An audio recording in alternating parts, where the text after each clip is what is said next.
الله ربي والإسلام ديني ومحمدا رسول الله.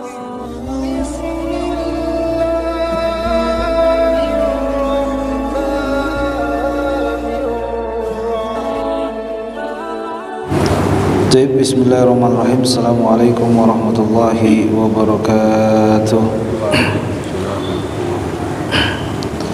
Innal hamdalillah nahmaduhu wa nasta'inuhu wa nastaghfiruhu wa nastahdihi wa na'udzu billahi min shururi anfusina wa min sayyiati a'malina may yahdihillahu fala mudilla lahu wa may yudlil fala hadiya lahu wa asyhadu an la ilaha illallah wahdahu la syarika lahu wa asyhadu anna Muhammadan abduhu wa rasuluh. Allahumma salli wa sallim wa barik wa azim wa karim wa syarif ala hadha nabiyil karim wa ala alihi wa sahbihi ajma'in, amma ba'du. Ahibal kiram, bapak-bapak, ibu-ibu jemaah Masjid Raya Al-Insan yang insyaallah dimuliakan oleh Allah Subhanahu wa taala. Alhamdulillah, alhamdulillah. Pada hari ini kita masih kembali diberikan kenikmatan oleh Allah untuk sama-sama melaksanakan ibadah salat maghrib, dan juga masih diberikan kesempatan oleh Allah untuk sama-sama membaca dan mengarungi memahami agama Allah Subhanahu wa taala melalui kitab fikih al-madzhab arba'ah. Akan tetapi seperti biasa Bapak Ibu, sebelum kita mulai, marilah sama-sama kita kirimkan Al-Fatihah terutama kepada sanak famili kita, orang tua kita, anak kita, istri kita, suami kita, tetangga-tetangga kita, orang-orang yang pernah berbuat baik di dalam hidup kita atau orang-orang yang pernah berbuat tidak baik dalam kehidupan kita, untuk guru-guru kita, para masyayikh, para kiai, para alim ulama, para habibin, dan juga guru-guru kita dari tingkat TK, SD, SMP, SMA. Dan jika mereka semua pada hari ini Allah telah tetapkan kepada mereka kematian, agar Allah Subhanahu wa taala mengampuni dosa kita dan dosa mereka, menjadikan kubur mereka sebagai raudhah min jannatil firdaus, amin. Jika mereka pada hari dalam keadaan sakit, agar Allah Subhanahu wa taala menyembuhkan segala penyakit kita dan penyakit mereka. Jika mereka semua dalam keadaan sehat, agar Allah Subhanahu wa taala terus memberikan keberkahan dunia akhirat bagi kita dan mereka.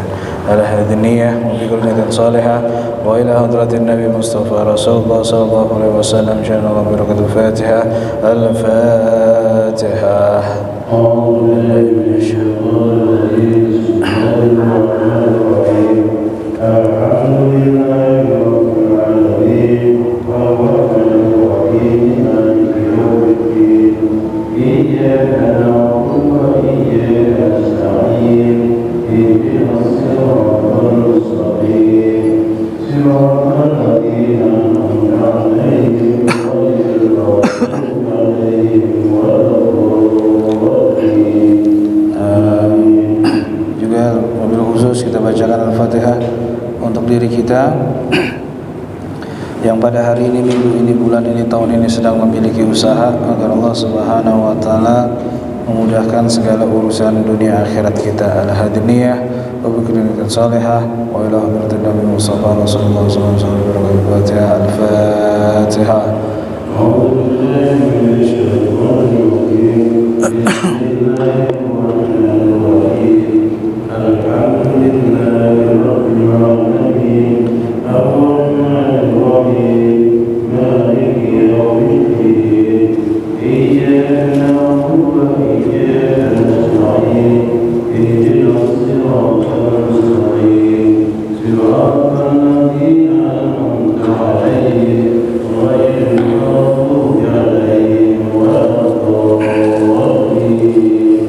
Amin. Baik, Bapak Ibu, kalau Rasulullah SAW kulu amrin la yabda'u fi basmalah bahwa segala sesuatu yang dimulai dengan tanpa basmalah maka pekerjaan itu sia-sia. Marilah sama-sama kita mulai forum ini dengan sama-sama membaca al-basmalah. Bismillahirrahmanirrahim. Baik Bapak Ibu, hari ini kita akan melanjutkan diskusi kita terkait dengan kitab shalah di dalam madhab fikih atau kitab fikih al-madzhab arba'ah. Kita masih dalam muqaddimah karena kita baru saja memasuki bab ini ya, atau kitab ini atau bagian ini yang mendiskusikan secara langsung tentang sholat. Kita mulai. Bismillahirrahmanirrahim.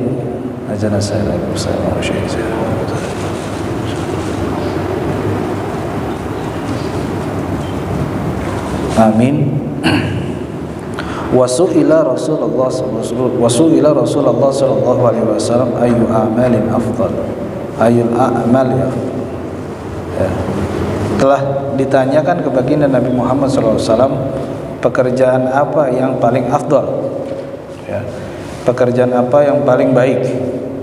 Qala telah berkata baginda Nabi Muhammad sallallahu alaihi wasallam, as-salatu lima waqitiha ya, salat pada waktu-waktunya.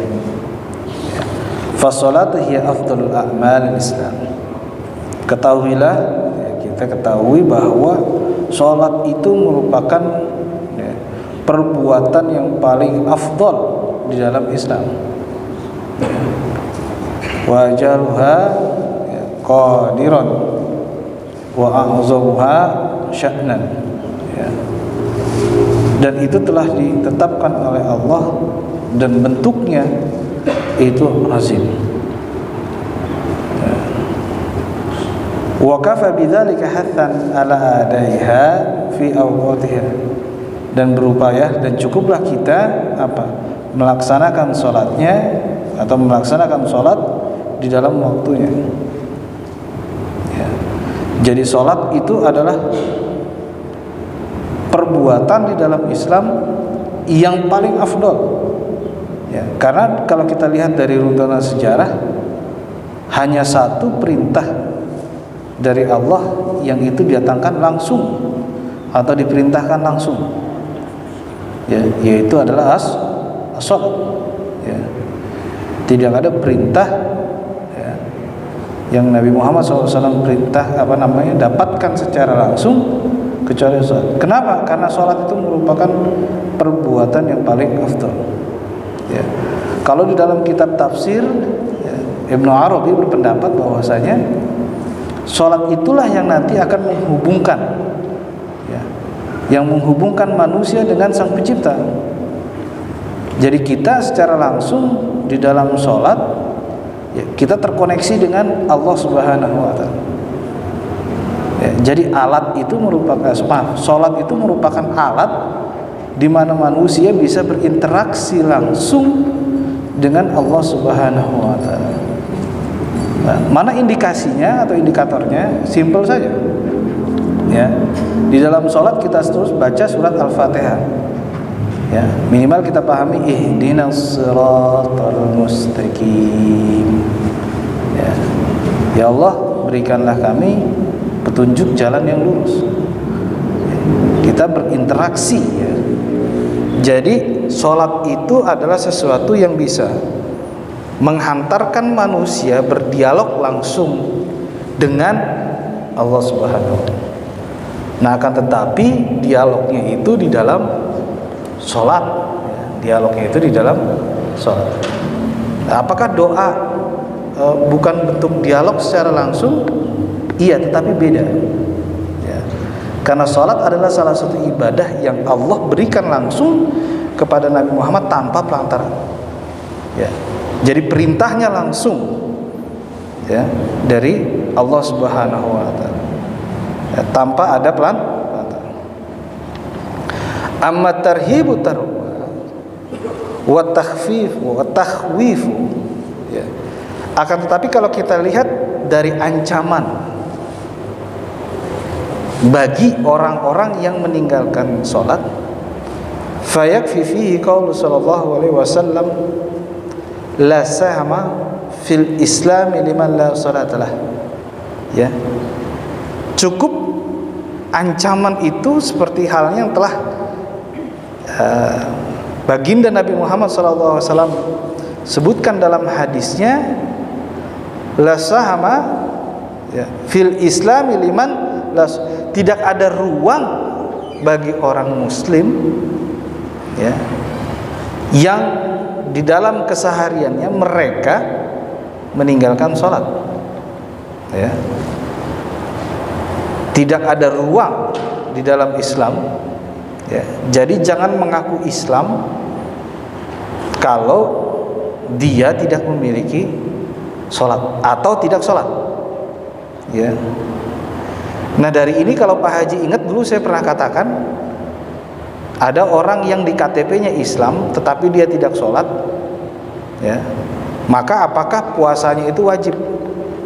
Nah kalau dari sini sudah jelas, ya. Jadi orang yang meninggalkan sholat, ya, orang yang meninggalkan sholat itu tidak memiliki ruang di dalam Islam. Ya.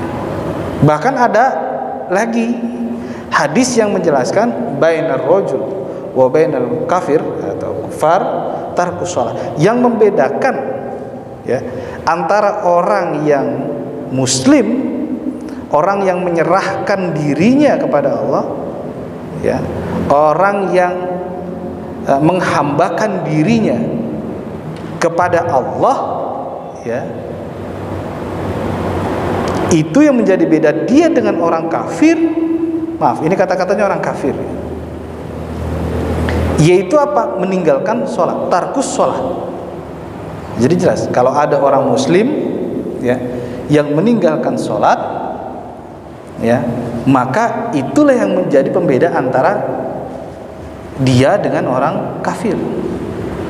Ya, kalau kita sholat beda, ya, dengan orang yang kafir. Ya, apa maksud kafir di sini adalah kafir kepada Allah Subhanahu wa taala. Ya. Wa fi hadzal hadis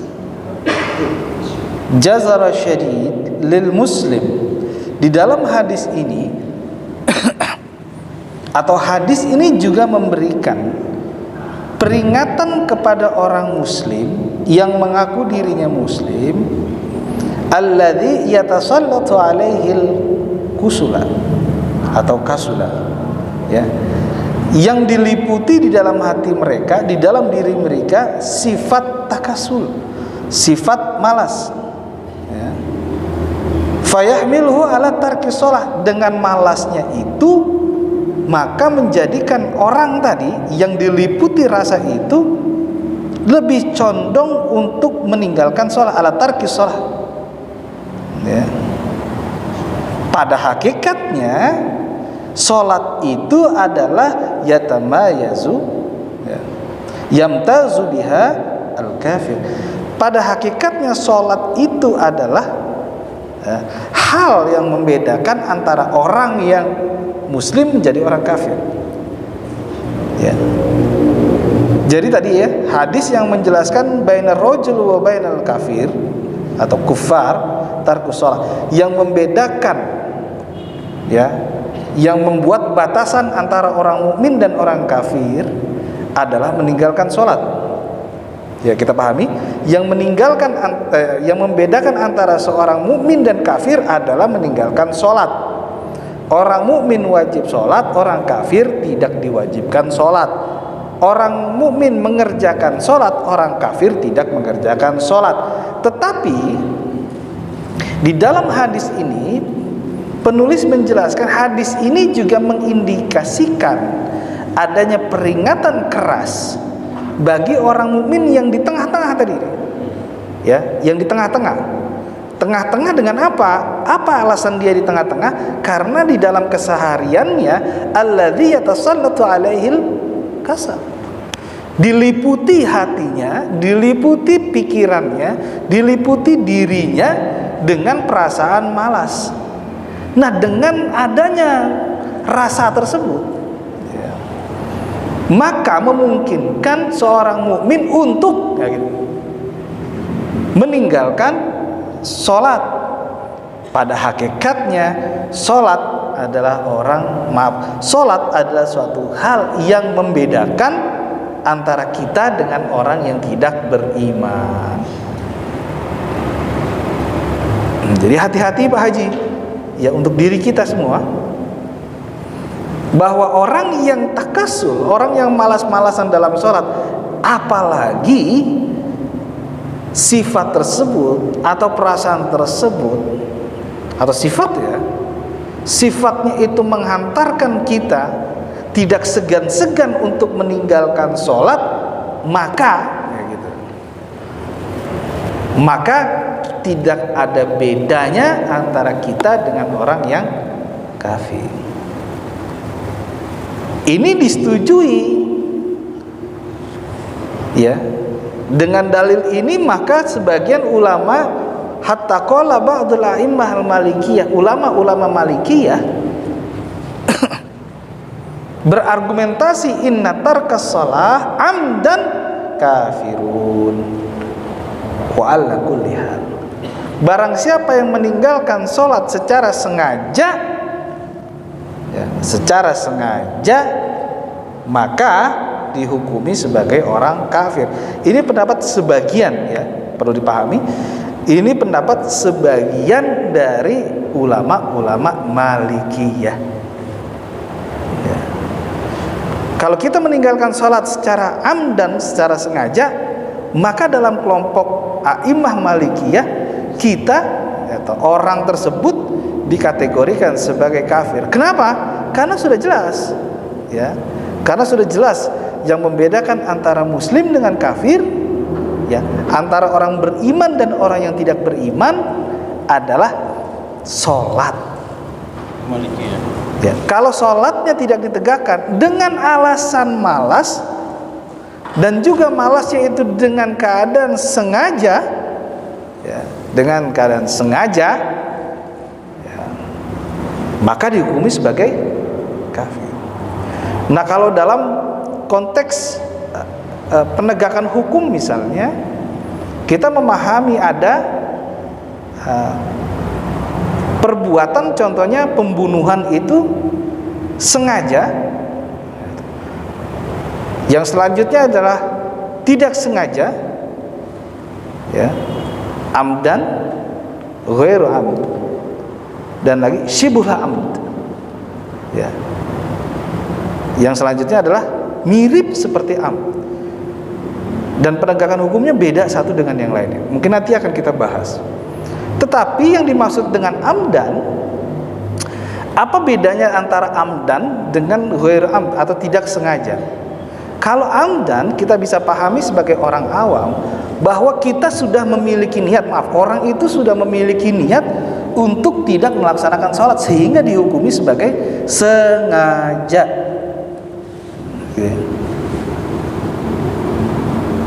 Ya, kalau dalam bahasa hukum kan barang siapa dengan sengaja, ya, gitu. Berarti adanya niat, gitu. Kalau dalam bahasa hukum ya, barang siapa dengan sengaja, sengaja berarti adanya niat. Kalau dalam hukum Islam adanya amd, ya, adanya unsur keinginan, ya, menghilangkan nyawa orang. Berarti ada niat untuk menghilangkan nyawa orang. Sama seperti halnya dalam sholat, ya, dia memiliki niat untuk meninggalkan sholat. Nah, tadi contohnya gini Pak Haji, dulu saya sering sampaikan bahwa ada kejadian yang di waktu saya hidup di Mesir, ada kejadian yang pegawai tukang sampah tadi. Tukang sampah yang mengambil sampah ke setiap flat atau apartemen atau ya apartemen lah bahasa, ke rumah-rumah kami. Waktu sudah mendekati sholat Jumat, beliau ini memang kalau kita pegawai negara ya, kalau kita pegawai negara yang memang untuk mengambil sampah dari masing-masing rumah, karena rumah di sana kan bentuknya seperti apartemen gitu, tapi tidak ada liftnya ya. Karena cuma 5 lantai atau ya cuma maksimal 5 lantai. Bajunya itu bisa dibayangkan baunya. Tetapi karena tadi ya, orang itu menganggap walaupun bajunya bau tetapi tidak memiliki najis, karena sampah di sana rata-rata itu pakai kantong sampah yang besar dan tidak ada yang berbentuk cair sehingga tidak terkena oleh bajunya, maka orang itu tetap sholat Jumat. Coba bayangkan Pak Haji, masyarakat di sekitar kita yang bahwa dengan sengaja, dengan adanya niat dan adanya kesengajaan, rela untuk tidak sholat Jumat karena alasan bajunya tidak baik, bajunya tidak bersih dan seterusnya. Berarti lebih baik menghilangkan atau meninggalkan atau tidak mengerjakan sholat ya, daripada sanksi sosial atau dalam sholat. Di dalam sholat kita dianggap atau dicium tidak baik ya. Berarti kita lebih rela untuk dicap oleh Allah sebagai orang yang tidak mengerjakan sholat dengan alasan dan argumentasi sengaja, dan kita lebih memilih konsekuensi dunia. Nah, alangkah naifnya kalau kita lihat ya, alangkah naifnya kita jadi menghilangkan perintah Allah hanya karena kekhawatiran orang yang sholat di samping kita merasa kebauan dengan, mohon maaf, pakaian kita. Tetapi kita tahu pakaian kita itu tidak najis. Kita tahu bahwa diri kita itu tidak najis atau tidak terkena kotoran. Nah, inilah pemahaman-pemahaman yang setidaknya kita melihat bahwa dalam beribadah ya, kalau kita melihat ya bahwa dalam beribadah kita masih memiliki pemahaman bahwa kesempurnaan dalam materi itu pun mendukung ibadah. Contohnya misalnya gini, pengalaman kami Pak Haji, pengalaman kami antara rumah kami ya ke bandara waktu di Mesir itu jaraknya lumayan, mungkin sekitar dari sini ke puncak lah, dari sini Bogor lewat lah, atau Sentul lewat. Pernah pada satu saat kami menjumpai banyak sekali mobil yang berhenti di pinggir jalan, itu di gurun. Kami melihat apa yang mereka lakukan, mereka sholat. Ternyata mereka dalam keadaan terdesak, dengan hitungan waktu mereka nggak sampai di Nasr City atau di Kaironya dari bandara tadi, sehingga mereka tetap melaksanakan sholat walaupun dalam keadaan di belakang mobil ataupun di atas pasir. Tetapi kalau kita lihat atau kita cross check kepada diri kita, kita seringkali menganggap bahwa ya sudah, nanti di sana ketemu masjid, ya sudah, nanti di sana ketemu masjid. Tetapi ketika ketemu masjid, waktu itu sudah lewat. Nah, ini yang menjadi bahaya. Nah, apakah yang kita lakukan itu sengaja atau tidak sengaja, secara definisi hukumnya nanti kita akan bahas. Tetapi yang perlu kita pahami bahwa di dalam argumentasi sebagian kalangan ulama Malikiyah berpendapat orang yang seperti itu ya, orang yang seperti itu dan ada niat untuk tidak mengerjakan sholat, niat mengakhir-akhirkan sholat ya secara sengaja, maka dihukumi adalah kafir. Maaf, ini mazhab Malikiyah. Nanti akan kita bahas secara mazhab Syafi'i. Faqad ajma'u ala anna ruknun min arkanil Islam. Semua ulama konsensus. Semua ulama tidak ada yang berdebat. Semua ulama semua menyepakati, Malikiyah, Syafi'iyah, Hanafiyah, Hambaliyah menyepakati, memiliki konsensus bahwa sholat itu merupakan rukun Islam ya. Mereka juga berpendapat faman taraka, barang siapa yang meninggalkannya, faqad hadama, dan sudah menghancurkan ruknan min aqwa arkani, sudah menghancurkan salah satu rukun yang paling esensial dalam agama Islam, rukun yang paling penting. Jadi orang yang sudah meninggalkan sholat secara amdan, secara sengaja, maka yakinlah menurut ulama tadi, para ulama ya dalam hal ini 4 mazhab, mereka konsensus bahwa orang itu adalah orang yang secara sengaja sudah menghancurkan rukun, yang rukun itu merupakan rukun yang paling esensial dalam Islam ya. Bahkan ada sebuah dalam hadis, kama qala Rasulullah, as-salatu imaduddin. Ya, salat itu adalah tiang agama. Ya, salat adalah tiang agama. Bahkan Nabi Muhammad SAW terakhir sebelum beliau wafat selalu menyebutkan ummati, as-shalah, as-shalah, as-shalah. Jagalah salat, jagalah salat, jagalah salat. Kenapa? Karena dengan kehidupan masyarakat modern itu sangat sulit sekali orang untuk ya ini hanya argumentasi saya pribadi. Jika orang sudah terlalaikan, kalau kita baca kitab Nasaihul Ibad, manusia yang terlalaikan dunia, maka secara otomatis untuk akhirat pun dia akan lalai. Ya. Orang yang terlalaikan, yang terbuai, ya. Orang yang terbuai dengan mimpi-mimpi dunia, maka secara otomatis dia akan dengan hukum-hukum akhirat ataupun dengan perintah-perintah Allah, dia pun akan ya seperti halnya orang yang tidur, yang sedang bermimpi di siang hari.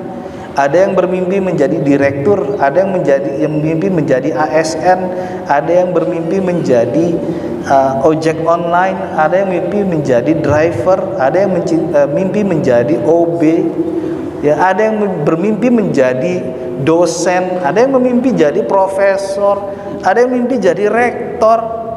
Ketika mimpi itu membuai manusia, maka secara otomatis, ini dalam kitab Nasaihul Ibad, maka secara otomatis sholat itu pun akan bermasalah, urusan-urusan Tuhan itu pun akan bermasalah. Kenapa? Karena dia sedang terbuai.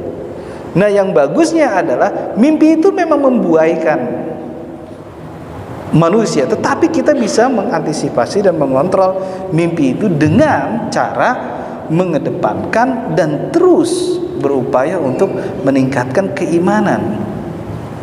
Dibahas di kata-kata selanjutnya, wayam bagi ayat arifan nas, maka seyogyanya lah manusia itu mengetahui, ya, anna gardal haqiqah minas salat, sesungguhnya maksud dan poin penting daripada salat, innama sesungguhnya, ya, isyarul qalb bi'izmati ilahil khaliq.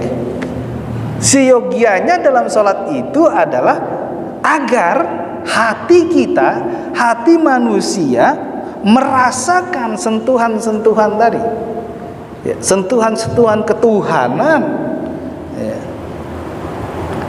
Hatta sampai, ya, yakunu minhu ala wajali wa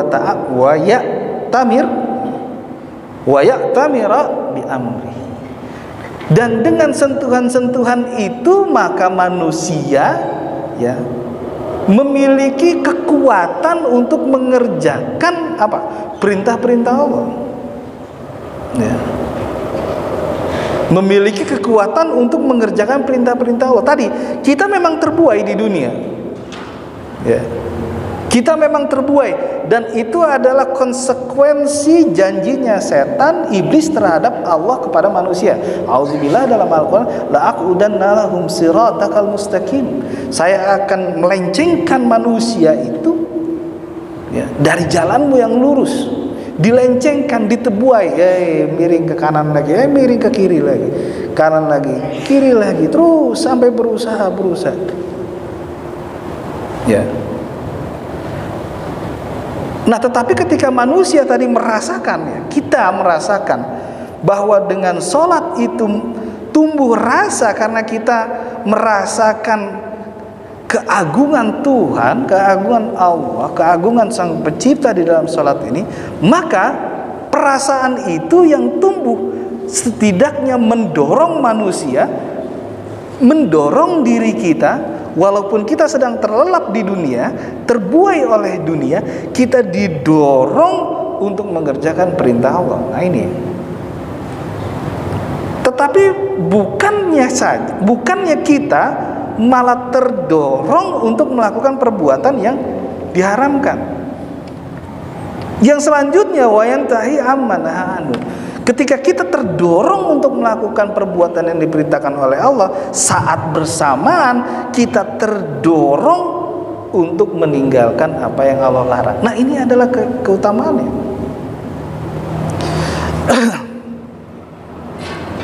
Kenapa harus ada secara pembahasan sosialnya? Wa fi dzalikal khair kulluhu lin naw'il Islam. Karena salat itu dan bentuk-bentuk yang mendorong manusia untuk mengerjakan perintah Allah dan bentuk-bentuk atau hal-hal yang memaksa kita untuk berhenti mengerjakan perintah Allah, sesungguhnya itu adalah kebaikan untuk perkembangan manusia, baik secara individu maupun secara komunal. Ya. Kenapa? Li'anna ma yaf'alu bis-shalihat wa yajtanibu sayyi'at la yasdur anhu linnas illa manfa'ah wal khair. Karena orang yang mengerjakan perbuatan yang baik, amal-amal soleh, dan meninggalkan perbuatan-perbuatan yang memiliki ketidakbaikan dalam masyarakat, sesungguhnya itu dihasilkan karena kita dalam sholat kita tumbuh perasaan keagungan kepada Allah, mengakui keagungan Allah. Dan orang itu secara tidak langsung sudah melakukan perbuatan baik, membatasi dirinya dari perbuatan-perbuatan jahat yang secara tidak langsung masyarakat pun bisa merasakan dari efek domino yang dihasilkan dari sholat.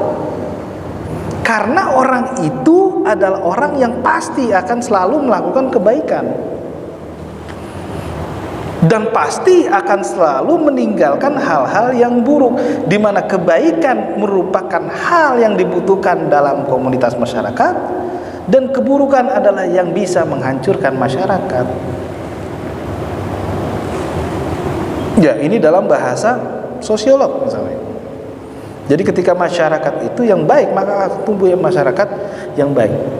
Atau dalam bahasa hukumnya, ketika supremasi hukum itu baik, maka masyarakat pun akan tumbuh menjadi masyarakat yang baik. Nah, tetapi di balik logikanya, bagaimana kalau masyarakatnya itu baik?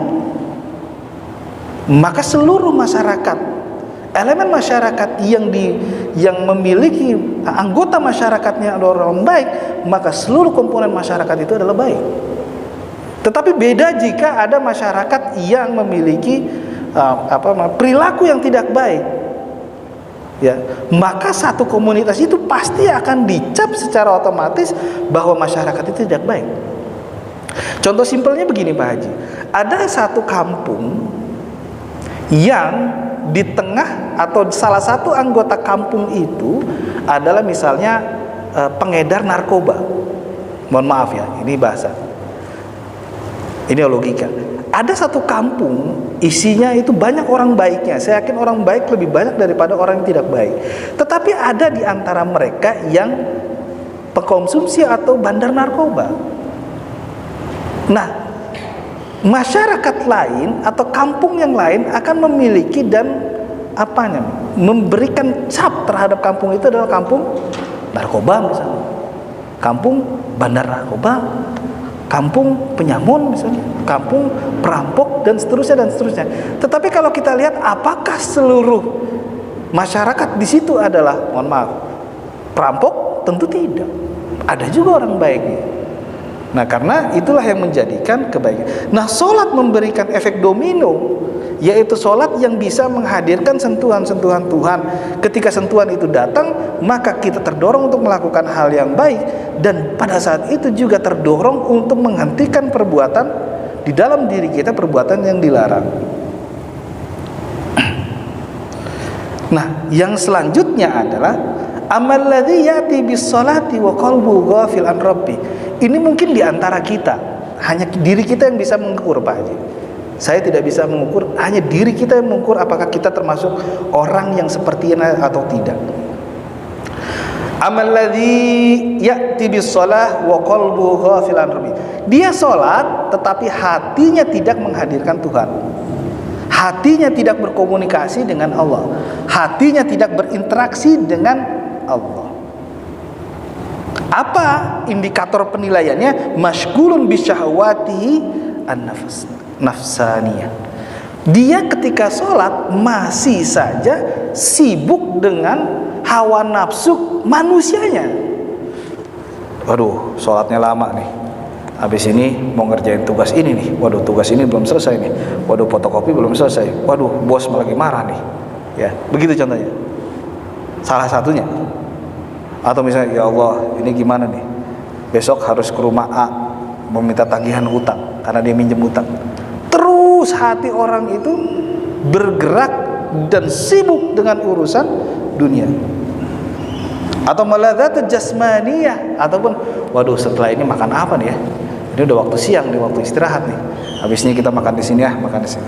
Fa inna sholatahu, sesungguhnya sholatnya, maaf, ini hanya statement. Asqatat anhu fardhan an ba'dil a'immah. Orang itu tetap mengerjakan sholat fardu. Tetap, orang itu tetap mengerjakan sholat fardu. Oh, berarti sholatnya nggak diterima. Oh, beda, jangan dikesanakan dulu. Kita hukumi apakah sholat fardunya sah? Sah. Sholat fardunya sah? Sah. Tetapi ya walakinnaha fil haqiqah, akan tetapi secara hakikatnya ya lam tuthmar thamratal mutalabah minha. Tetapi sholat itu tidak akan mampu membuahi yang tadi, kenikmatan-kenikmatan orang yang berinteraksi dengan Allah. Sebelumnya baik. Udah panjang juga nih Pak. Ya. Innamas sholatu kamilah hiya allati qala Allah ta'ala fi sya'niha. Sesungguhnya sholat yang sempurna adalah apa? A'udzubillah qad aflahal mu'minun. Berbahagia orang mukmin alladzina hum fi sholatihim khashi'un. Berbahagia orang mukmin yang di dalam sholatnya adalah khusyuk. Nah, bagaimana khusyuk itu? Tadi sudah dijawab. Khusyuk adalah salah satu indikatornya ketika kita khusyuk. Ketika sholat, kenikmatan dunia, pemikiran dunia, buayan dunia, mimpi dunia ditinggalkan. Kita tinggalkan dulu Pak Haji. Kantor kita tinggalkan, makan kita tinggalkan, urusan dunia kita tinggalkan. Kita konsentrasi, kita berupaya untuk berinteraksi dengan Allah secara pure, secara murni, sehingga kekhusyuan itu akan datang. Memang sulit untuk mendatangkan kekhusyuan. Nah, kembali lagi adalah orang yang diberikan kenikmatan. Jadi kalau saya baca di dalam kitab Al-Hikam, khusyuk itu dalam kitab Al-Hikam adalah orang yang diberikan kenikmatan untuk khusyuk. Berarti ada orang yang diberikan kenikmatan, berarti ada effort, ada usaha untuk mendatangkan kenikmatan, kekhusyuan. Tetapi jangan mengharapkan khusyuk kalau orang yang tadi tidak berusaha untuk mendatangkan atau mendapatkan kekhusyuan. Kenapa? Karena di dalam interaksinya dia selalu berupaya, berusaha, dan selalu saja terbuai dengan kenikmatan dunia, urusan dunia, sehingga interaksinya itu tidak terjalin, tetapi kewajibannya itu gugur. Begitu Pak Haji. Baik Pak Haji, kita 10 menit lagi ada yang ingin tanyakan sebelum kita lanjutkan. Ya, silakan. Ya, pembahasan ini sudah di akhir. Bagi jemaah yang perlu penjelasan atau kurang jelas, silakan mengajukan pertanyaan.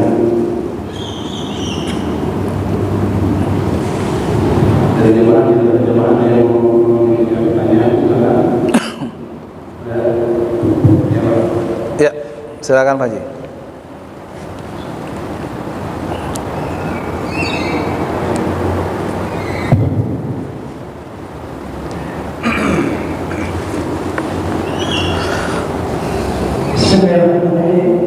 Assalamualaikum warahmatullahi wabarakatuh. Waalaikumsalam.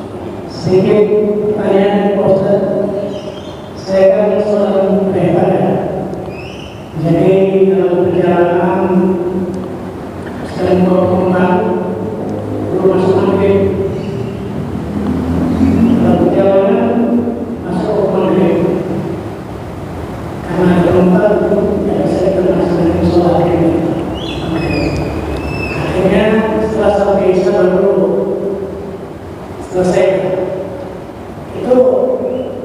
bisa nggak sholatnya itu maghribnya di jamaah dengan sholat isya?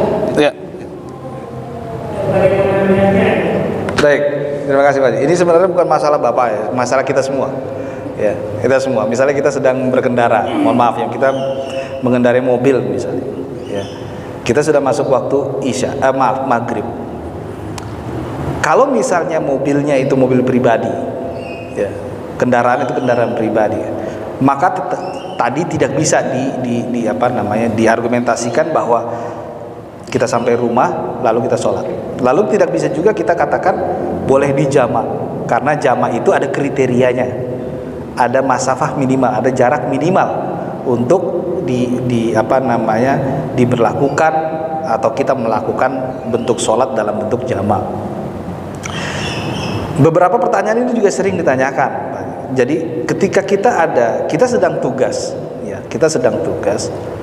Misalnya kita sedang membawa penumpang, kita tidak bisa untuk melakukan sholat, ya, tidak bisa untuk melakukan sholat, tidak bisa untuk berhenti, karena kita beda culture. Di masyarakat waktu saya kuliah, mereka berani berhenti, Pak. Jadi di masjid mereka berani berhenti untuk sholat, tapi di Indonesia nggak bisa, karena kebudayaan dan masyarakat kita berbeda pemahaman. Kita karena sedang bekerja, bisa saja dianggap nanti tidak baik karena memberhentikan kendaraan. Tidak sesuai dengan keinginan pengguna tadi, ya. Kalau di Mesir taksi berani berhenti, mobil angkutan berani berhenti di masjid, sholat sebentar lalu jalan lagi. Nah, kalau kita sholat sampai tujuan itu sudah pasti waktunya itu akan lewat, pasti akan lewat, nggak mungkin tidak. Nah, apa solusi yang mungkin kita bisa diskusikan?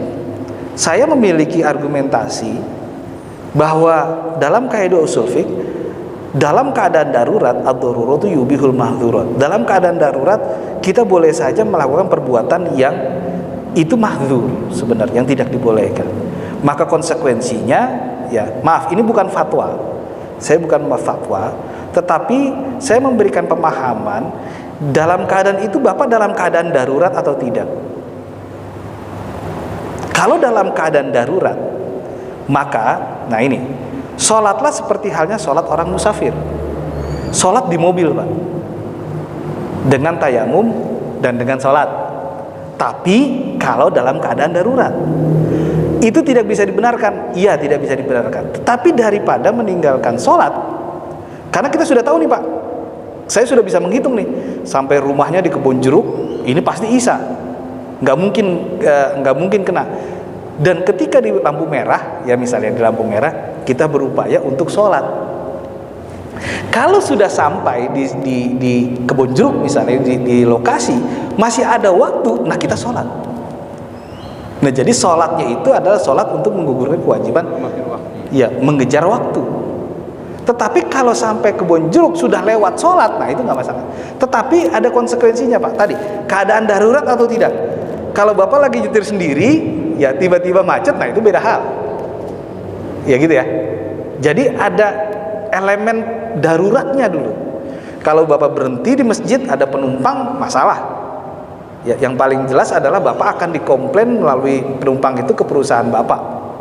Ya, karena berhenti tidak sesuai dengan jalurnya, atau pengemudi memberhentikan mobil di masjid padahal saya lagi butuh waktu cepat misalnya. Ini dalam keadaan siklus Bapak dalam keadaan darurat. Nah, kalau dalam keadaan darurat itu mungkin bisa diimplementasikan sholat dalam keadaan di mobil dengan tayamum, dan juga dalam menghadap mobilnya itu menghadap mobil. Tetapi ada juga permasalahan, waktunya itu nggak banyak, Pak, dan sulit. Tetapi kalau kita mengerjakan itu, gugur sholat kita. Dan kalau kita tahu sudah sampai di lokasi kita masih ada waktu, maka kita sholat lagi. Contohnya sholat maghrib, ya. Tetapi dengan konsekuensi, Pak, ya, dengan catatan itu darurat atau tidak. Darurat atau tidak. Dari mana batasan darurat? Bapak yang mengetahui. Ya, kalau batasannya saya berhenti di masjid, saya nanti dimarahin perusahaan, saya dapat notifikasi jelek, saya dapat bintang setengah misalnya kan, karena ada aduan saya berhenti di masjid. Kalau di Mesir no problem, mereka berhenti. Ada masjid berhenti, saya sholat dulu sebentar, sholat. dan nggak masalah. Tapi di Indonesia culture-nya beda, Pak. Itu solusi yang paling ringan. Karena kenapa? Karena tadi meninggalkan sholat jauh lebih buruk ketimbang kita melakukan sholat dalam keadaan terdesak. Sama seperti halnya dulu pernah saya jelaskan, ibu saya dalam kondisi yang sakit, di mana sholat wajib wudhu, tidak bisa wudhu tayamum. Tetapi ibu saya tidak bisa wudhu, tidak bisa tayamum karena tangannya nggak bisa bergerak. Nah, yang mentayamumkan bukan dirinya tapi orang lain. Nah, itu juga banyak pembahasan. Tetapi tadi batasannya ada masalah dan ada keadaan darurat yang menuntut Bapak untuk melakukan perbedaan di dalam sholat. Baik, begitu Pak ya? Iya. Sama-sama. Baik Bapak Ibu yang saya hormati, insya Allah nanti minggu depan kita akan lanjutkan diskusi kita terkait dengan kitab fikih. Dan tolong catat Bapak Ibu, kalau misalnya ada fatwa Majelis Ulama terkait dengan ini, mohon diikuti yang fatwa Majelis Ulama dan tinggalkan perkataan yang saya, karena perkataan saya jauh lebih lemah daripada pendapat Majelis Ulama Indonesia. Atau ada kiai yang lebih menurut Pak Haji atau Bapak Ibu lebih qualified, silahkan ikuti kiai tersebut. Karena dalam hal ini saya bukan memberikan fatwa, tapi saya juga pernah berada dalam kondisi itu dan upaya itulah yang saya lakukan.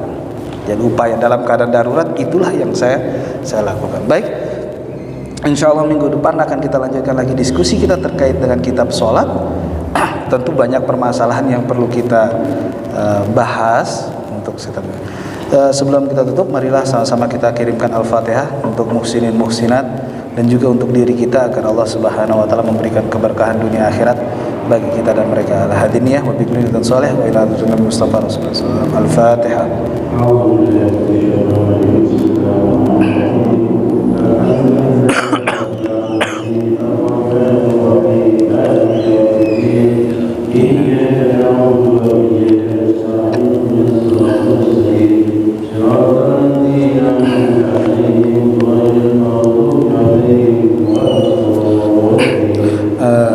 Baik, marilah sama-sama kita tutup dengan sama-sama membaca alhamdulillah. Wallahu muwaffiq ila thoriq. Wassalamualaikum warahmatullahi wabarakatuh.